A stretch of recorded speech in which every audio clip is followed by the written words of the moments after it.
Hi, my name's Jesse Saindon. I'm a forester and I run Liberty Tree Nursery in southern New Brunswick. I started Liberty Tree Nursery in 2019 after several years working at industrial tree nurseries. And when we came back from out west and moved here to our property, I started growing all kinds of different species just to diversify our own land. And at a certain point, it grew from dozens to hundreds to thousands of trees. And it just kind of evolved into a business. I grow mainly hardwoods like oaks, maples, birch, butternut, and other native and fruit or nut-bearing species. So for native species, I collect the majority of my seed locally, and there's a few reasons for that. The first and most important is that locally collected seed is going to be sure to be adapted to the growing conditions where the trees will eventually be planted. The second is that I'll have a firm grip on the quality of the seed since I collected them and I handled them. And the third is just that I really like growing seeds, and it's a lot of fun. All right, so a lot of the species that I grow here at the nursery are naturally taprooted, meaning that in nature, the seed will want to send down a taproot, 2 or 3 feet down into the ground.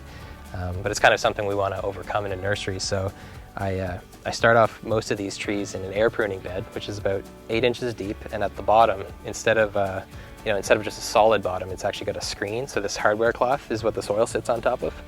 And so when the seed sends down a taproot, it'll hit the air at about 8 inches down, and then that'll just gently prune the tips, and then that'll promote a really nice lateral root system. So all those side shoots will come off and create this just beautiful locks of hair, of roots, and it makes for a really healthy tree. One particular species I've been focused on over the last few years is bur oak, and it historically was present through the St. John River Valley, the Grand Lake Basin, and adjacent floodplain areas. And it just happened to thrive in the areas where people developed farms and houses. And it was very useful for shipbuilding materials and barrel staves and firewood.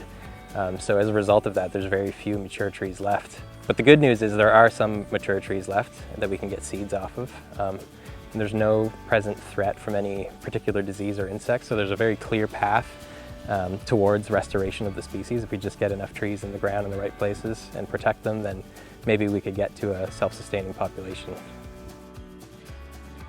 So one really simple definition of the Acadian forest is that it's a blend of elements that characterize both southern temperate forests and boreal forests that we associate with the north.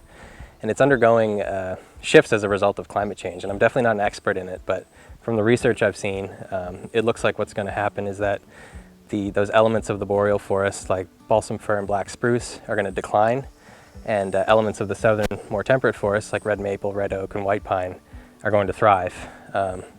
So those are the species that I'm focused on growing.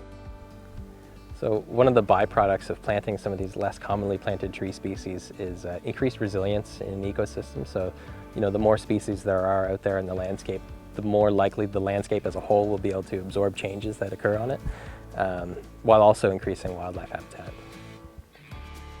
In terms of switching to this kind of work, it definitely is more work in terms of hours. It's essentially 7 days a week type of job, but it is very satisfying and it feels like what I'm supposed to be doing with my life. And it's also very satisfying having people who bought trees from me 3 or 4 years ago come to me and say that their bur oak or their butternut is 7 feet tall now and it's really thriving. So people just started finding me through word of mouth, and it really just grew from there. And at a certain point, once the nursery grew to the size it's at now, it became really hard to manage with a full-time job. So this spring I took the leap and dedicated all of my efforts to the nursery. If you'd like to learn more about the nursery, you can find us at libertytreenursery.com or on Facebook and Instagram at Liberty Tree Nursery. And you might even find us at some farmers markets around the province or around the Maritimes in the future.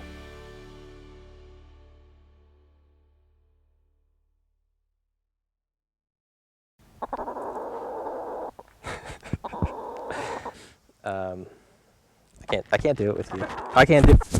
Can't do it with you.